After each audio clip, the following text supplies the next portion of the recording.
For the third year and counting, Richard Skipper has been celebrating the artists you love. Richard Skipper is all about celebrating life, art, and his guest body of work. Please join us while he showcases these diverse and talented individuals. Here's Richard Skipper.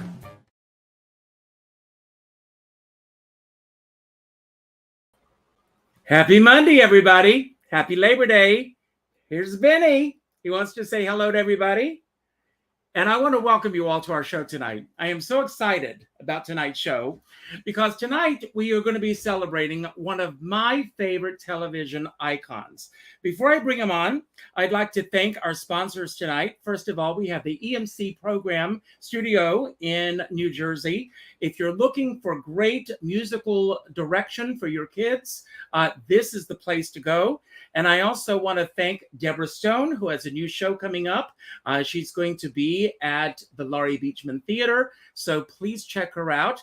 Thank you both for sponsoring tonight's show. And I want to bring on our very special guest right away.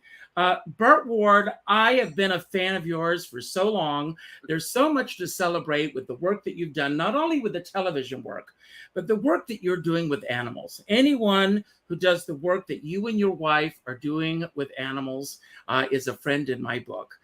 Because as Doris Day and so many, Mary Tyler Moore, Bernadette Peters, the people who've devoted their lives to our four-legged friends, you're champions in my books. So we're going to talk about that as well. But I want to thank you for all the work that you're doing. And we're going to go into your past, your present, and of course, your future.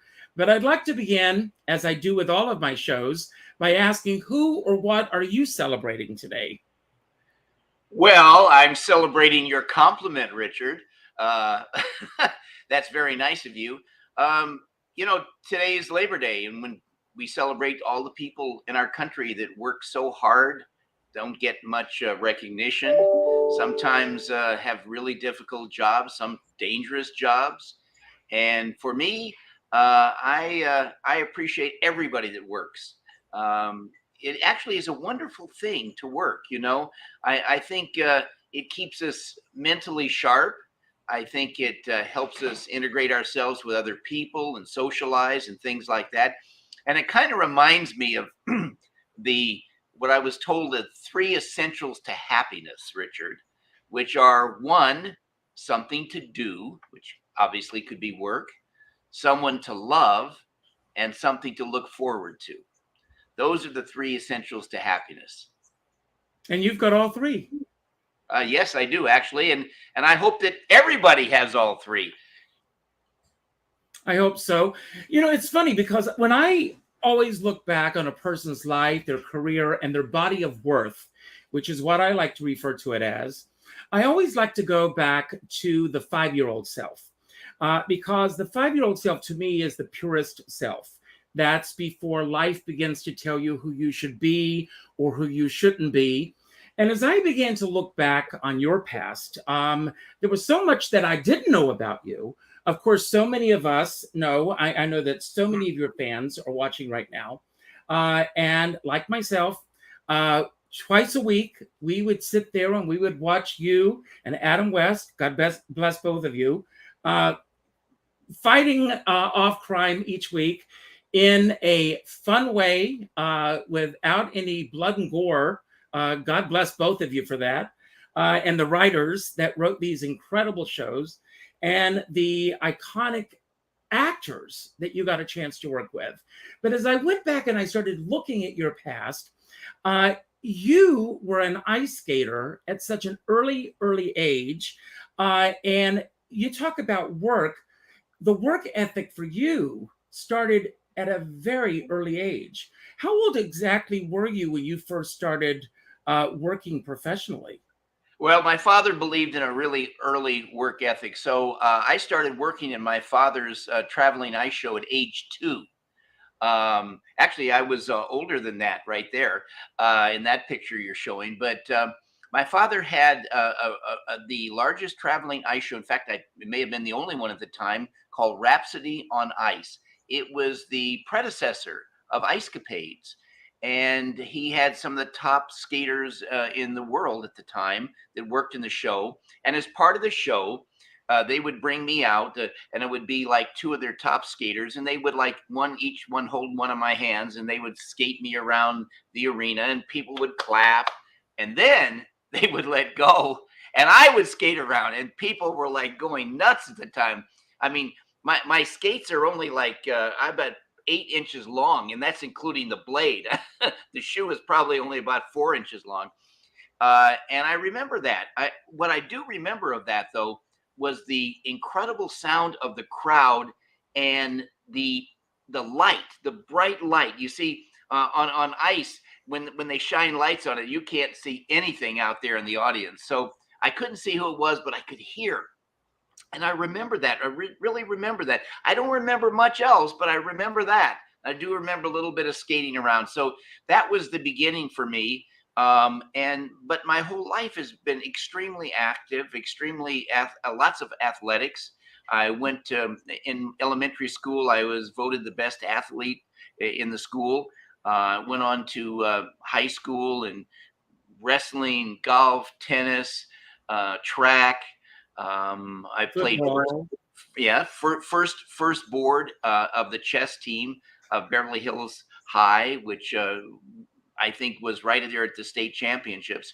And so it was, for me, it was everything was a lot of fun. I always wanted to do something both actively and then academically. I was in the top 3% of the country in college on math and science. And when I left to do Batman, the dean was upset that I should have been a nuclear physicist. I did a lot of speed reading. I was clocked as the world's fastest reader at 30,000 words a minute with 90% comprehension in front of the American Medical Society in Beverly Hills. To give you an idea, the average reader reads about 240 words a minute with 40% comprehension.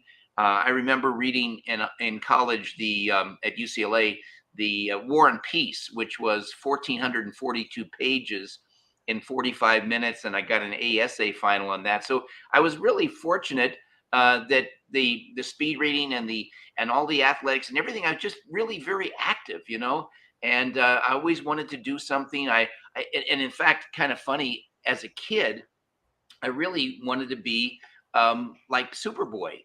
Where I lived, there was no Batman comic books. I never even heard of Batman until after I got the series. But I had heard of course, and I watched the shows about Superman on television. I read Superman comic books. I wanted to be Superboy. And you showed a picture of me very young there. There's also a photo of me on a tricycle with a bath towel wrapped around my neck, Yes. together with a clothespin. And boy, I remember just riding that tricycle. I thought you're going to ride the wheels off of that. I just enjoyed that so much. And growing up, I think I was kind of a quiet kid. And as because I was a little bit of a loner, I spent a lot of time kind of introspectively thinking and kind of daydreaming about being a superhero. And, I honestly believe that thoughts are things. And if you think hard enough, strong enough, and long enough, you might be able to get just what you're thinking about. Well, you and I are on the same wavelength right now, because my next question was going to be if you believed in manifestation and that you manifested this career that you had, because I also read that you love comic books. You read these books, and then all of a sudden at 19, this incredible career change happened for you. But I want to go back to something you said a few moments ago, when you talked about the lights and hearing the roar of the crowd and everything. Frank Langella talks in his book about that moment when you step from the darkness into the light. The business of show business, when did that spark attract you? And when were you starting to being pulled in that direction? Well, it wasn't like the glamour of being a star or anything. That wasn't of any interest to me. Actually, what was of interest to me is the fact that as I said, I spent a lot of time kind of like daydreaming and things like that. And really, I think that was a great preparation for acting, because you are kind of, you're daydreaming, you're really acting things out in your mind, you're seeing things happen, and you're, reacting to them and thinking about them, considering them. So for me, and then I remember when I got out of high school, I had a wonderful opportunity to apprentice at Bucks County Playhouse in New Hope, Pennsylvania. I was just there last week. Yes, and New Hope, a wonderful place. I was an apprentice. I was there along with another guy named Rob Reiner, and we all were like stage hands, and we would work like long hours putting sets together. And then every other week they'd have a guest star come in, and on a Friday we would start putting that set up that we'd been building during the week before. And we have to stay up night and day till Sunday night, and so that it could open on Monday night. And it was a lot of fun, And then I came back after that wonderful experience to where I was helping my father. My father had ultimately sold the Rhapsody on Ice, and he became a very prominent real estate broker in Beverly Hills. And I helped him on weekends. I would, what they call sitting on a house, where you basically sit there and you wait for people on Saturdays and Sundays who might be looking for a home, and they see open house. And one of the people that came in was a very prominent movie producer, Saul David.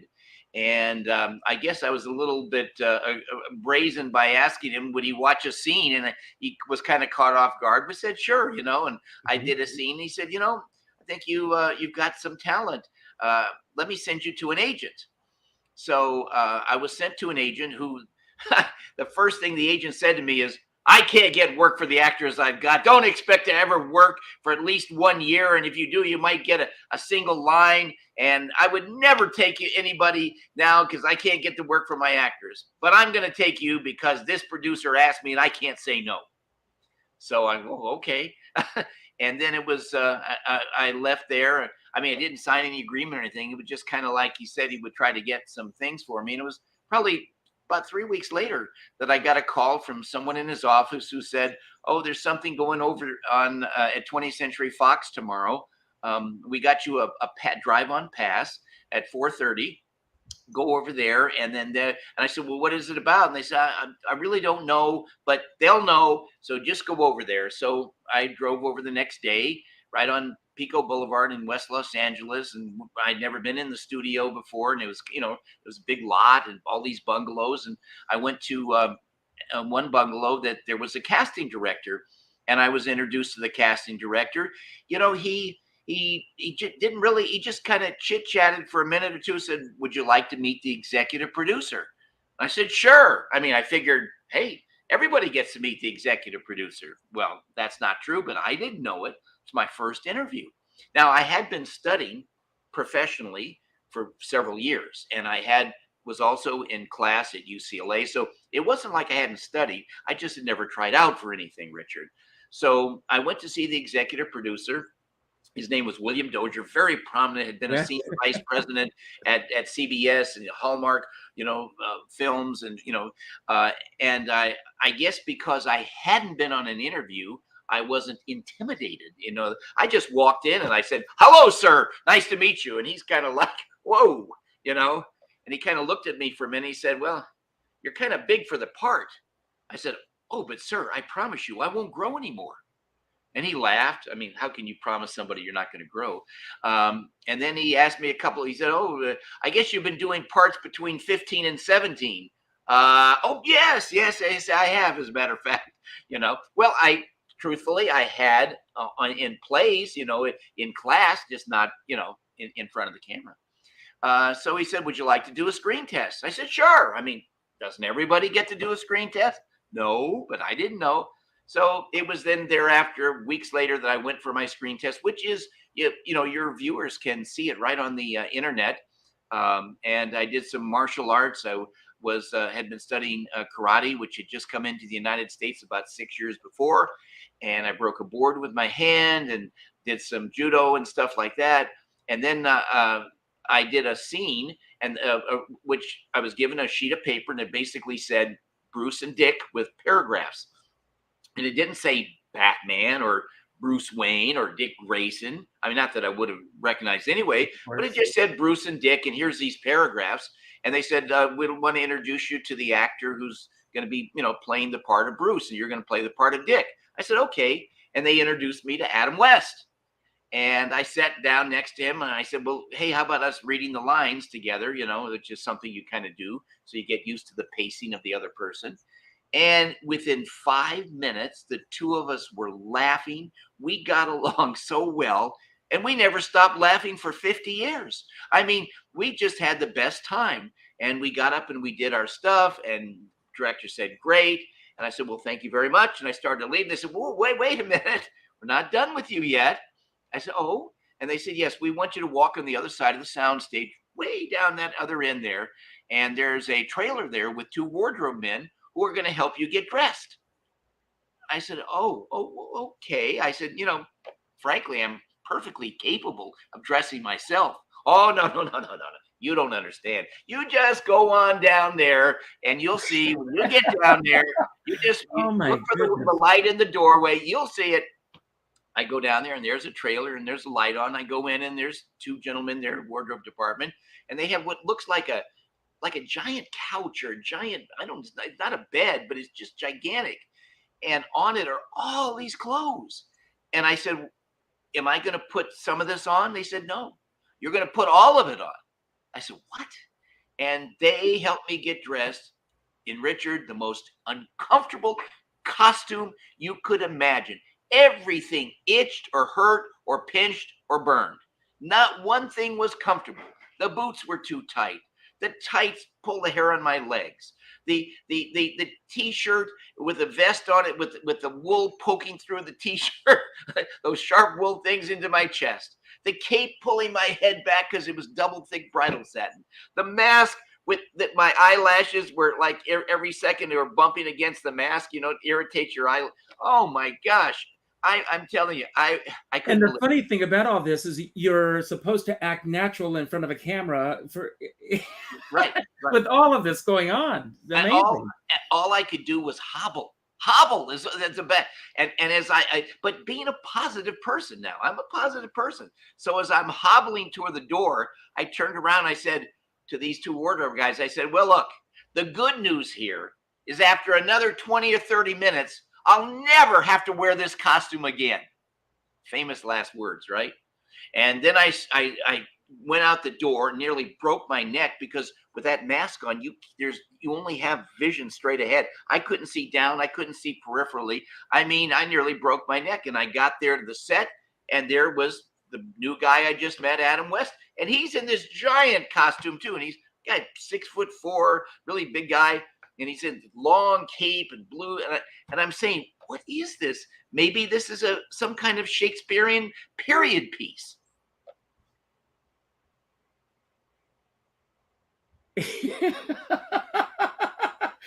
And when you saw each other, I mean, for the first time in these costumes, I mean, was he having the same experience that you were having?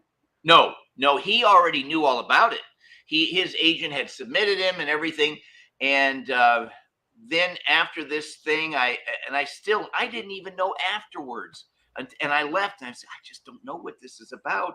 But I did see the other people. There was another, young man who was also trying out for the role, and another actor, Peter Dial. Uh-huh.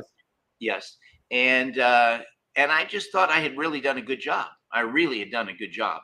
And it was really kind of like just letting go, it wasn't, I mean, one of the things that I think is a problem for people wanting to be an actor is that, if somebody, for example, walked down the street and you said to them, oh, you have a great walk. I'd like to film that. Would you walk again? I guarantee you their walk would not be the same. Because all of a sudden it's like, oh, well, gee, am I doing this right? Am I doing, should I go faster? I mean, but for me, I just kind of like had fun with it, I just had fun with it. And it was almost like forgetting where I was and going back into that daydreaming kind of thing. And I had studied my lines. And so, and I have a near photographic memory. because of the speed reading. Mhm. So I never had a problem with that. In fact, when we did the show, almost every single take I did was on the first take. And my dear friend Adam would get angry with me, say, "Burt, you're making me look bad. Will you make a few mistakes here? I can't, because he was having a teleprompter that he couldn't read well." So anyway, but it was wonderful. And when I waited 6 weeks to find out, and I would getting calls after the first week from the studio. What's your shoe size? Oh, 7.5. Oh, what's your hat size? Well, I don't know. I never wore a hat. Well, go get your head measured. Well, where do I go to get my head measured? I mean, all of these things that were so different. And then after 6 weeks, I'm not hearing anything other than, someone's calling to ask a question. I got a call from the agents. They said, come on in. We're gonna sign you. We're gonna sign contracts with you. I said, well, that's great. And I felt, wow, they're gonna represent me. Now I'm really gonna have a formal agent representing me. So when I went to their office and they had me go in a room and I sat down, they said, oh, the paperwork is in there. And I sat down and I looked at this thing is like 1.5 inches thick. And I said, wow, I didn't know agency contracts were that thick. And I started to look at it and it said 20th Century Fox Studios. And I said, wait a minute. I went to the door and said, no, this must be wrong. This is not for me. I'm signing my agency contracts. They said, no, you're signing those contracts. I said, really? And it turns out that the studio thought my agents told me that I had the part, and my agents thought that the studio told me. And for 4 of the 6 weeks, I had the role and didn't know, and was just rotting away. Wow. I know that there were 2 pilots that were filmed for this. Did the style of acting that you and Adam brought to the show, was the other pilot in the same style, or was it completely different? No, we just had one pilot, Richard.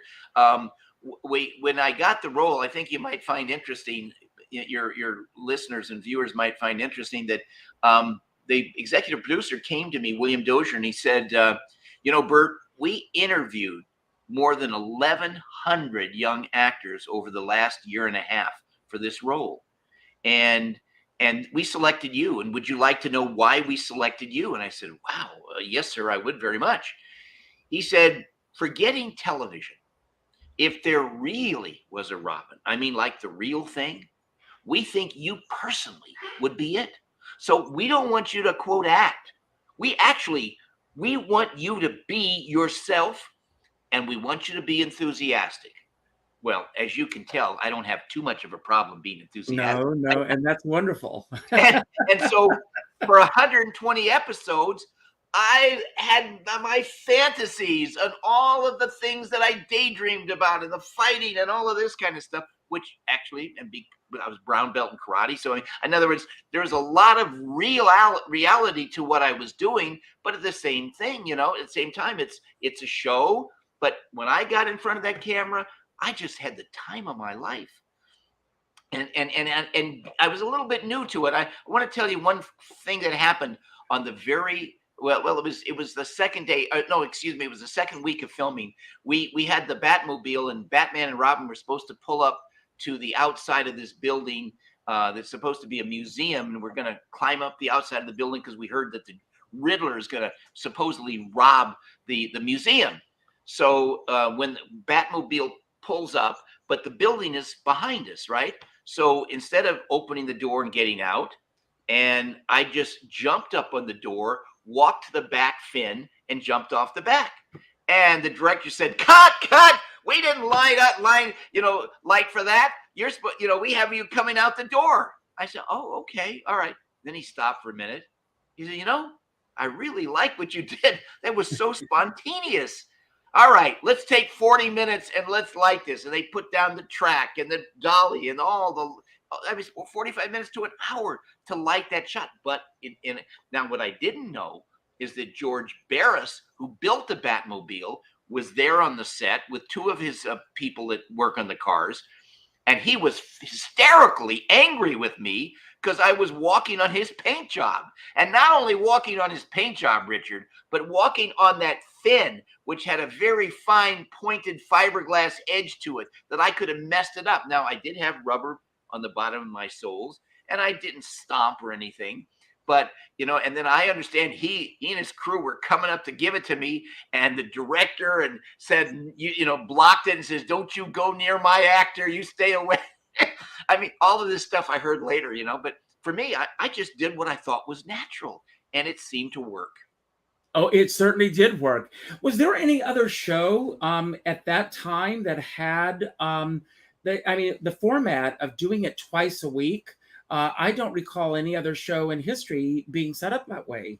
I don't either. It was kind of done like the old serial, The Perils of Pauline, or one of these things where the cliffhanger, and once, and by the way, kind of something interesting, during the entire 120 episodes, 32 directors, not one time did any director ever tell Adam or I how to say our line. Not once. Not once. And he and I had this chemistry that just clicked, I mean, and in my belief is the great comic duos have always had great contrast, like Laurel and Hardy, Abbott and Costello, Ed McMahon, Johnny Carson, great contrast. And Adam and I not only had a physical contrast, so he was so big, and in fact, what they did is they put 3-inch heels on a 6'4" man to make him 6'7", and they took my heels off because I'm like almost 5'8" to make me proportionally smaller. But Adam had this way of, he really envisioned himself in such a grand way, kind of thinking of himself like Winston Churchill. I mean, he had these big ideas. He once told me, there's the 3 B's, Bert. I said, "Oh, well, what's the 3 B's? Bond, Beatles, and Batman." So, God, Adam, don't go telling people that. But so when he would talk in this very slow, very big, the slower he talked, the faster I talked. And it just worked. I just sort of played off his chemistry, and it was a lot of fun. And he and I just got along so well. And you can tell when people have a chemistry and they work well together. I was going to ask about that because, I mean, in this business, I'm also an actor. In this business, you do a show, and sometimes actors, you may never see each other again. But you maintained a friendship to the very end of his life. And I read several articles, and you were very good friends until the very end of his life. What was that bond that kept you together throughout the rest of your lives? Well, from the very beginning, Adam was one of the funniest people I have ever met in my entire lifetime. You have all these comedians that go out there and they get on the stage and they use a lot of foul language to get people to laugh. Adam had this natural way of looking at things that was just so hilarious. I mean, I remember when we did a show for Filmation, which was kind of like a Hanna-Barbera. They did comic, cartoon stuff. And we did this one, it was called Batman, had a little character named Batmite. And I was talking to the president of the companies. And I remember him saying to me, he says, his name was Norm Prescott. And he said, Bert, he says, that partner of yours is quite a character. I said, "Oh yeah, Adam is like a lot of fun." He says, he's the only actor I ever met that in every single thing he said had a sexual connotation.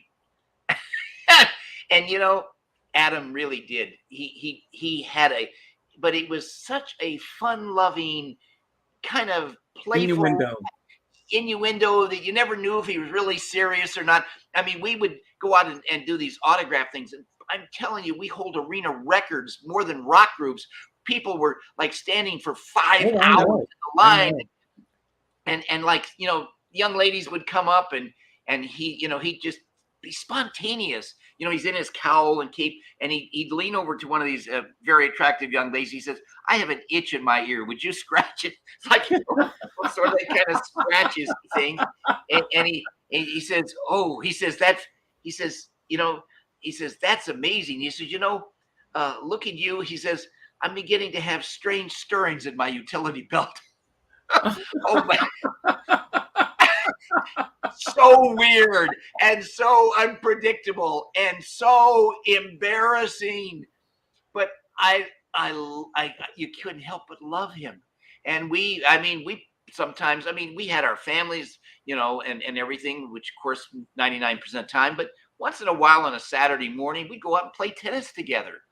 And I remember one time playing tennis, and we were out there, and here we are playing tennis on the court, and it's a public court, and people came on the court, and they kind of looked at Adam, and then they kind of looked at me, and they'd say, "Oh my gosh, it's Batman and Robin playing tennis!"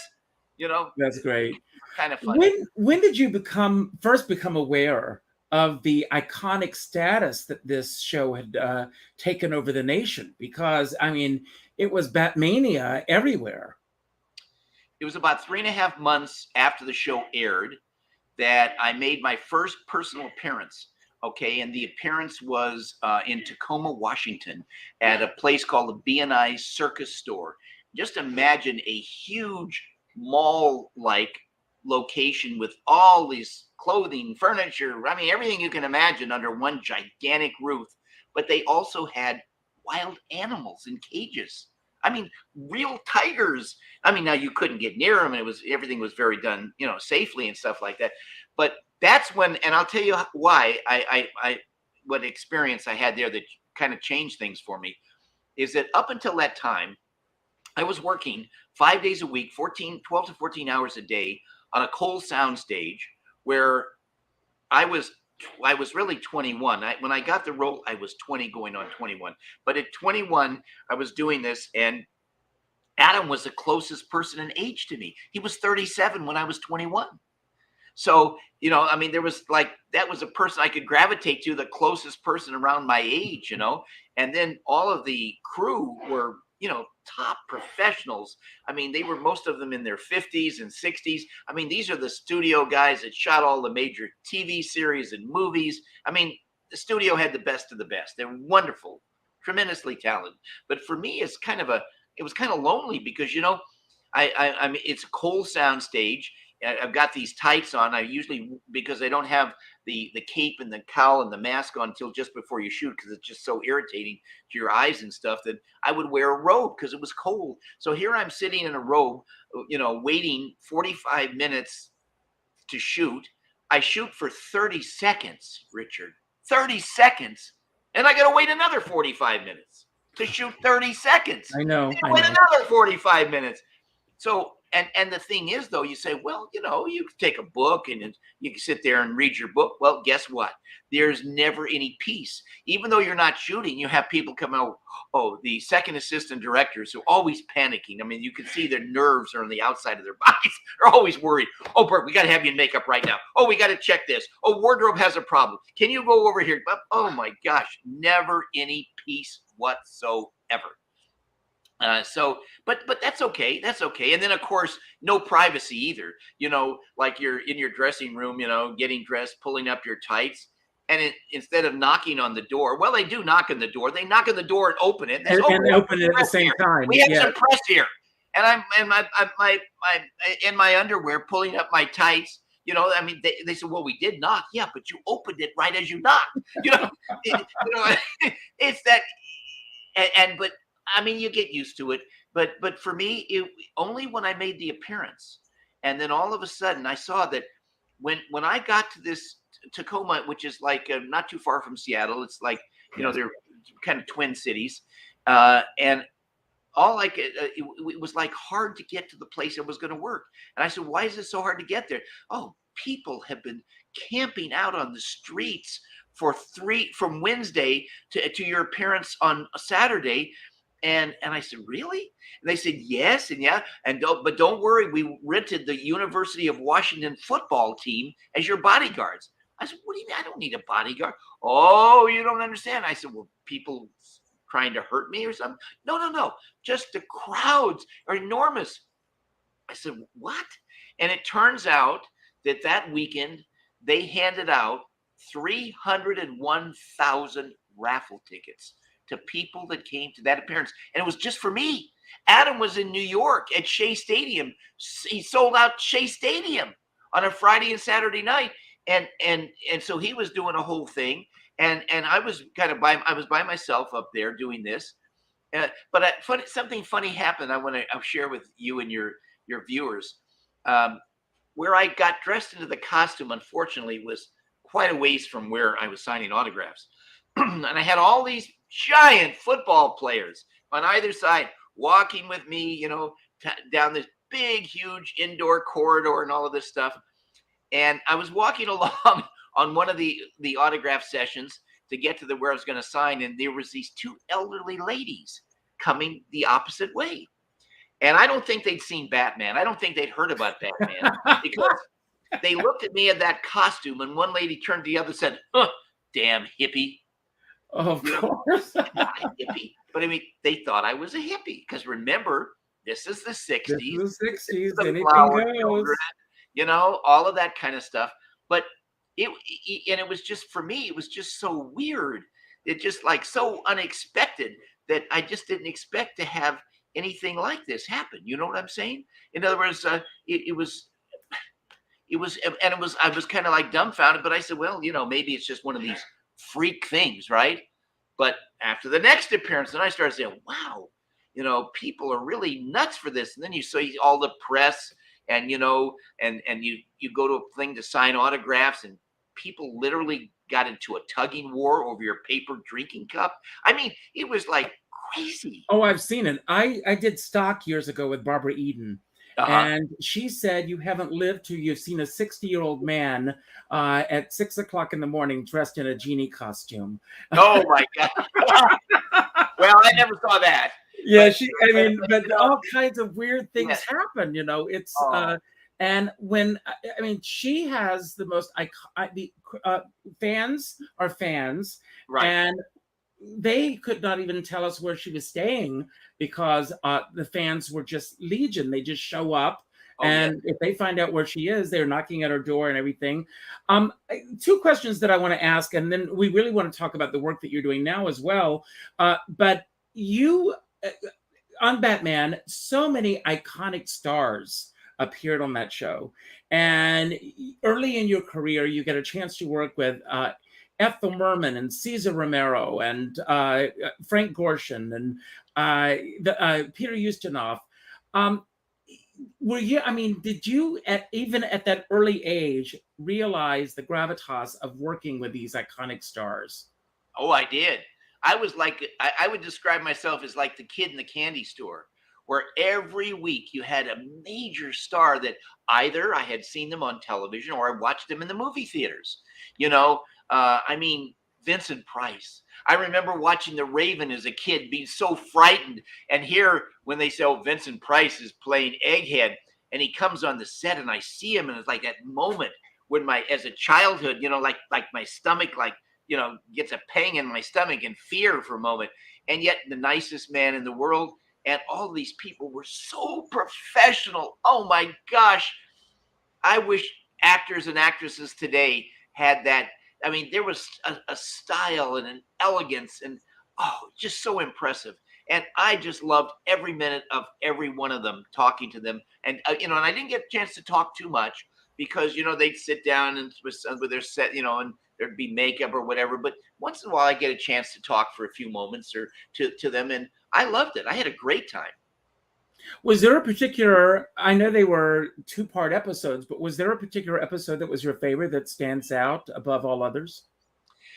Not really. And I'll tell you why. Batman, for me, was a very dangerous show. I mean, I went into the emergency hospital 4 days in a row, the first 4 days of filming, from second-degree burns, a broken nose with a 2x4 landing on. I mean, I wasn't sure I was going to survive the first week. Okay. Or the first episode. So for me, anytime that I could walk away in one piece, I'd say that was a great day. That was a great day.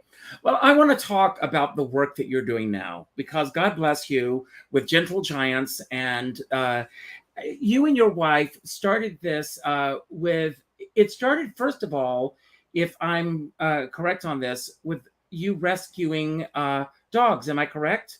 Yes. We were living in Los Angeles. We had our daughter together. At the time where we were living, it was right there at the beach. And we had the property's so valuable there. We had like a 4,000 square foot house on a 2,000 square foot lot. I mean, we had 5 feet on 3 sides and 15 feet. And our daughter, at a year and a half, started wandering out onto the balconies. And I'm going, oh no, I'm gonna have a heart attack. I can't do that. Let's move inland. So we moved inland about an hour from Los Angeles, a wonderful community. It's a horse community, but it's also very rural. I mean, it's where horses have the right of way over cars here. I mean, it's very all American. You drive down the street, and instead of a dotted white line, you have a dotted red, white, and blue line. I mean, very all American. And I remember that we wanted to get a dog for our daughter. And both Tracy and I had grown up with dogs. She had grown up with an Irish Wolfhound. I had grown up with and liked Great Danes. So we ended up saying, well, let's see what we could do. And we heard about a dog needing a rescue. We didn't know much about it. Rescue? What rescue for what? And it turns out that when people can't keep their dogs, they have to give them up. And if they go to a shelter, they don't make it out of the shelter most of the time. They, after 3 or 4 days, if they don't adopt them, they get put to sleep. Mm. And in shelters, that's where the dogs are all barking. They're very loud. I mean, as we're speaking, you don't hear anything behind me. And there's 50 dogs in my house right now, Richard. Everyone is trained not to bark unless they sense danger. So, but the point is that if you have a big Great Dane in a cage, in a shelter, and all the dogs are barking, and that dog is barking, who's going to take out that big Great Dane when the dog is bigger than the person taking it out? And it's barking, right? So we rescued this first Great Dane, and then we rescued a second one. And we felt, well, the people that we're hearing that need to give them up, they're still in their homes, so they're probably safe. Turned out that all of them had to give it up. We didn't hear much about it, but we found out a couple of months later, everyone we didn't take was put to death in a shelter. And we got really upset. So I said to my wife, Tracy, this is the first week in August of 1994. I said, honey, we can't let these dogs die. How about just for a couple weeks till we find somebody else to take this over? Let's take these dogs. I mean, we have 5 acres. We got everything we could possibly need, all the room for dogs. Let's just take these dogs. Can't be that many dogs, right? Well, by the end of August, 1994, first of all, nobody had taken it over. In fact, to this day, 28 years later, I'm still waiting for somebody to come take it over. But by the end of August, we had 102 full-size Great Danes in our house and 62 puppies under 7 weeks of age from 7 litters in our house, that not from giving birth here, but rescuing from shelters, litters, or people that never planned to have their dogs have pregnancies. All of a sudden, everybody's giving all these dogs to us. It's like, because we had found that the lady who in Southern California who was rescuing herself had died. So nobody was rescuing Great Danes.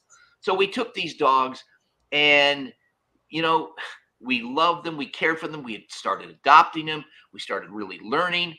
And one of the things that we noticed is the giant dogs traditionally live the shortest lifespan. I mean, Mastiffs and Irish Wolfhounds live only 6 to 8 years. Great Danes live 7 to 9 years. And when we would lose a dog, Richard, it devastated us. I mean, my wife and I would cry. And we vowed that if we could find a way, we would help them live longer and live healthier. And first thing we created was a special feeding and care program, which your viewers can go to our website, gentlegiantsdogfood.com, and they can read our special feeding and care program. Here. I was on your website today, and when I first saw the video of you and your wife with all in the bed dogs, with 50 of them, yes, in the bed with all the dogs, I first of all thought that these dogs had been superimposed. Right. Everybody says that. Photoshop in until you press the play button and you see they're all real and there. Yes, right. 11 minutes.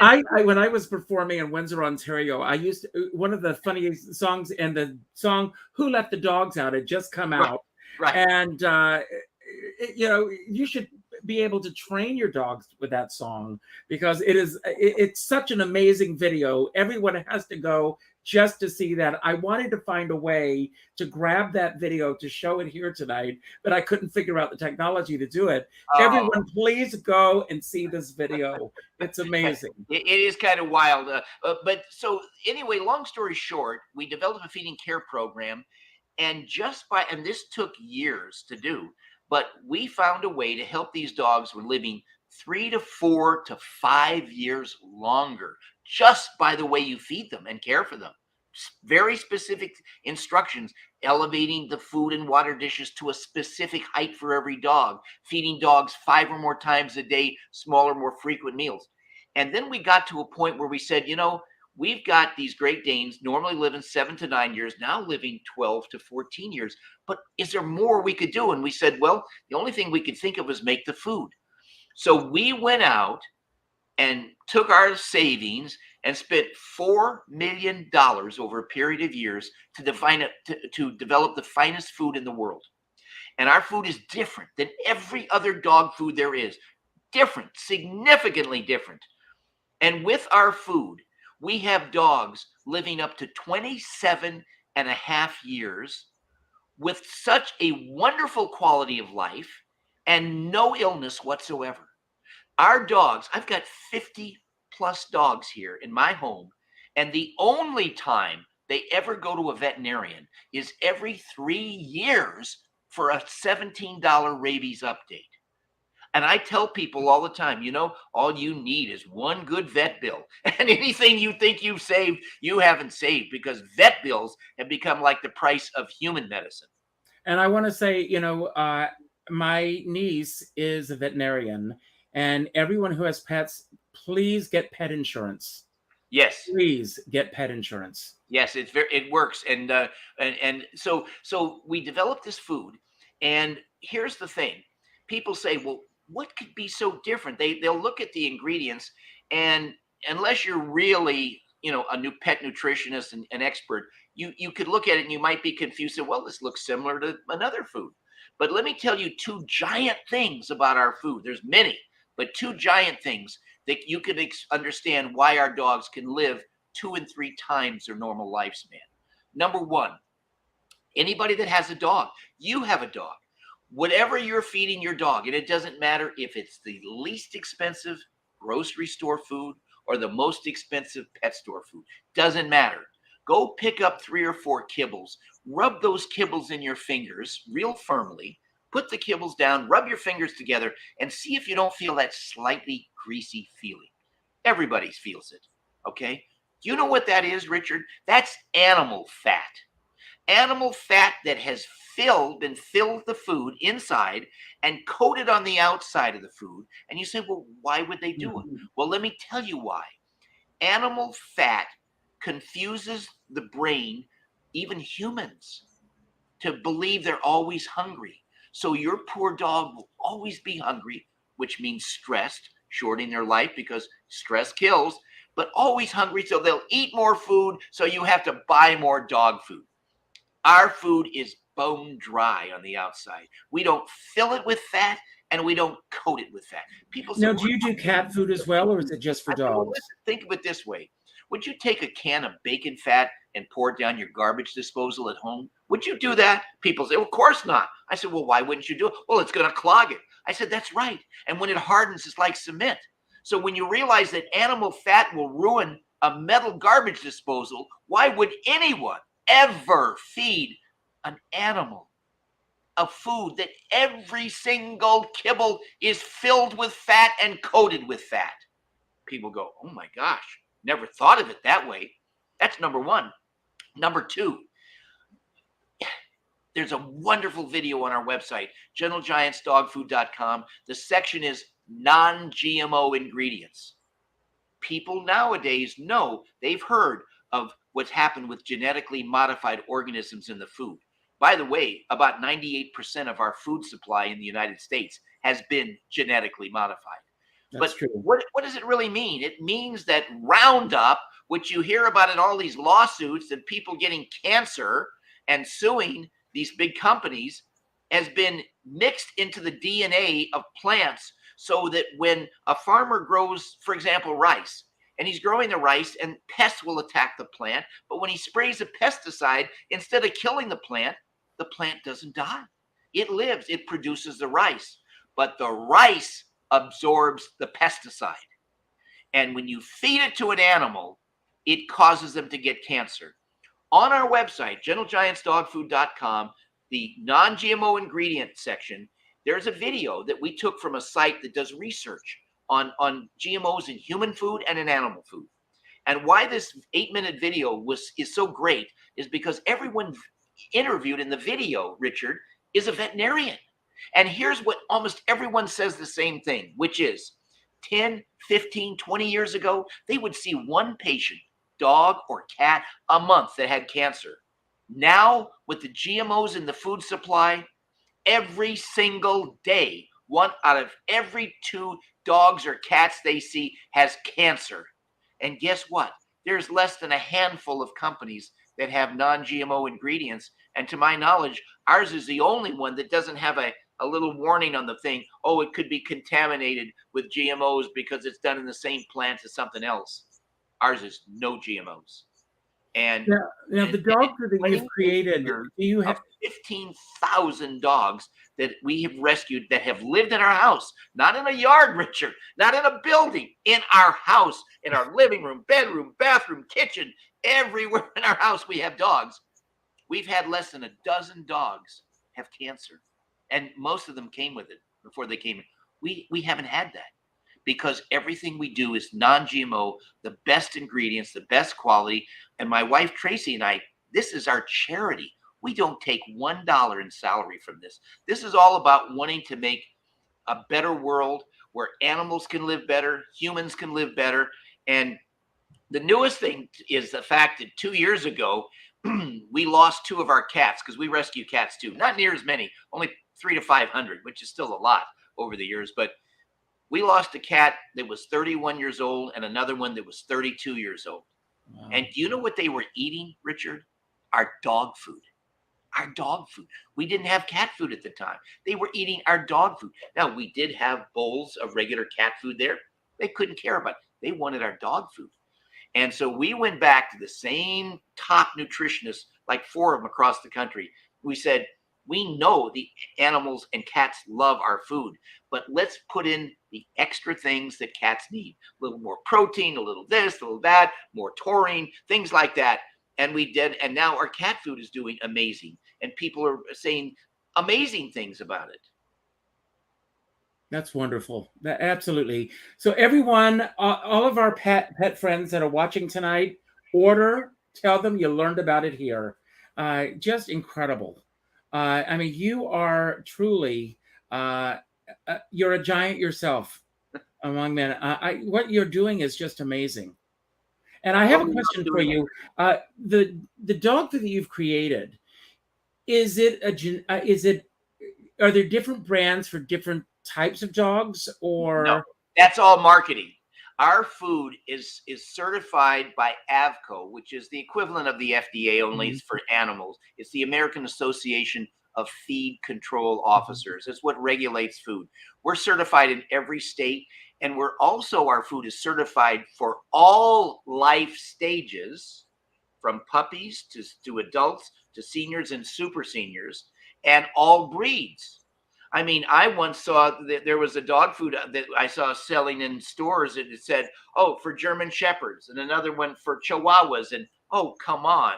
I mean, what state do you live in, Richard? Are you? I'm in New York. I'm in New York. All right, you're in New York. Tell me, do people in New York, can they enjoy a spaghetti dinner as much as people in California, or do you have to have different spaghetti?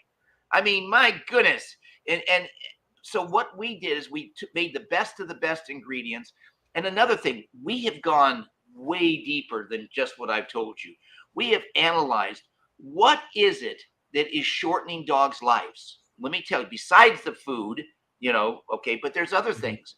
Dogs' bodies wear out much faster than human bodies, okay? And do you know what wears a dog's body out more than anything else? I don't. Digestion. Digestion. You say, well, what do you mean digestion? think of it this way.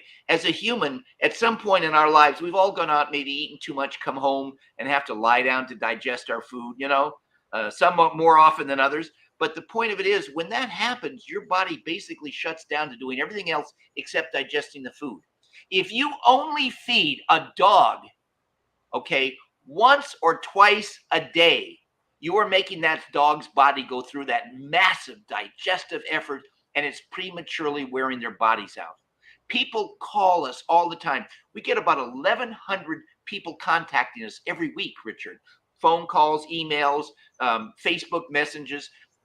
And people they say things like, well, I don't understand it. I look on your website and I see videos of dogs running around like puppies in their 20s. And my dog is 7 years old and he's struggling to get up. Well, it's because of how you care for the dog and how you feed them. And one more quick example. I mentioned about elevating the food. One of the reasons is when you see these commercials on television from these pet food companies, the dog, a big Great Dane, is eating from the floor. Okay, what do you think happens? It has to lean down to get the food. It chews, comes up, leans down to get water every single day, up and down and up and down. You're prematurely wearing the dog's body out. You don't do that. So everything we have designed, and I guess having lived with 15,500 dogs, we have 45 different breeds here, Richard. There's only 164 breeds of dogs. We've got 45 of them here. I mean, who else do you know that could have this kind of hands-on everyday experience? My wife, Tracy, spends about 15 to 16 hours a day, 7 days a week for 28 years caring for dogs. We are experts, and that's not bragging, because there's so much that you learn and you see every single day, and you understand these animals. So we create a nurturing environment in which they live happily, no barking, okay, no medical issues, and a great food. And I tell you, even when we lose one, you know how we lose it? They don't lose it from an illness. They go to sleep. And when they're in their 20s or whatever, they just don't wake up. And I guess if you got to go, that's probably the best way to go. Wow. Well, I don't want you to go, but we're at the end of our hour. My dog food now. I just finished a wonderful bowl. Well, you are just absolutely the best. Hold on for just a moment. I'm going to say a few closing remarks, and then I'm going to give you the final word tonight. We're going to do a giveaway right now. Gentle Giants is the word tonight, and everybody go to the website and order this dog food. I'm going to do that after tonight's show as well. We're going to do a drawing right now, and I'm going to do a special giveaway tonight. Thank you all for being here. We'll find out who the special winner is tonight. Glenn Charlo, and he's got 2 wonderful cats. So Glenn, call me later. Glenn does all my design work, everyone. So Glenn, thank you. He designed the wonderful graphic at the beginning of the show tonight. Great job. He does a great job. He designed the graphics for our sponsors tonight. Roger Neal, thank you for making this happen. He reached out and said, would you like to have Burt on the show? And I said, absolutely. So thank you, Burt, for being here. I want to thank you all for being here tonight. Gentle Giants was the word of the night. I always have a word of the day, and we all can be gentle giants. We can all make a difference in the world. Burt certainly is continuing to make a difference in the world, and I think it's important that we all do so as we go through life. I end every show by telling everyone to go out and do something nice for somebody else without expecting anything in return. Every single person watching this show tonight, and this show will be out there in perpetuity, people with pets. Let them know about the work that Burt is doing. Let them know about this incredible website. And let's keep this going, and let's just make this a worldwide phenomenon. We just have to get the word out there. If you enjoyed tonight's show, and I hope you did, and I hope this is not your first time here. I know for many of you it isn't, but if it is, I hope that you will consider subscribing to this channel. Please leave a comment on YouTube after tonight's show. Let us know what you think of tonight's show and share this with your friends. I always end every show by telling everyone to go out and do something nice for somebody else without expecting anything in return. Go to your Facebook friends list and reach out to the second name that pops up and reach out with a phone call. Not an email, not a private message, but a phone call. And let that person know what they mean to you. As a dear friend of mine, Sean Monager, always says, we're all in this together, but we're not in the same boat. And you never know what someone else is going through right now. I always say, if you're going to go out in a boat, make sure you bring a skipper along. We lose a lot of friends. And as these friends pass on, there's an outpouring of love on social media about what they meant to us. We post pictures. We want to share with everybody what that person meant to us. And I always think, wouldn't it be great if we could show them a month ago the difference that they made in our lives? Burt, I want to say that you've made a difference in all of our lives. Not only the work that you're doing now, but over the years, I mean, you've given me so much enjoyment. So for me to have the opportunity to sit down and talk with you tonight has been a real thrill. I thank you for being here. And anytime that you feel that you have anything that you want to talk about, I hope that you'll come back on the show. This has been a real thrill for me. I'm going to leave the screen and I'm going to give you the final word. Anything you want to say about anything that we talked about tonight that you want to build upon, anything that we didn't talk about that you wish we had, or just any final message you want to leave with everyone tonight. Don't worry about how to end the show. As soon as you say goodbye, the final credits will roll. And again, Aaron and Deborah, thank you for sponsoring tonight's show. And Burt, it's all yours. Thank you. Well, thank you, Richard. You know, I would just like to say that we're all on this planet for such a short period of time that we really should make the most of our lives. Every day is precious. I kiddingly tell people the first 100 years are the hardest, which actually is true. But every day we should try to make things a little bit better than the day before. And kindness is a wonderful thing because it comes back to you. And we are living in such trying times, and we have to be very careful because it is a dangerous world we live in. But try to look for the positive things because they're there, you know. And I also say, you know, live each day as though it were your last, and someday you'll be right. But I wish you all the very best. My wife and I have devoted our lives to caring for animals. And actually now I'd like to mention that we are going to be doing things for humans. We're going to be producing movies and television shows. We have our own little studio on our property. And we're going to try to do things that are uplifting so that all of us can be happy. And everybody deserves a chance at happiness. So anyway, I thank you all, and I wish all of you the very best and lots of love for you and your pets if you have them. So I would say, as we said on Batman, to the Batmobile, citizen. Goodbye.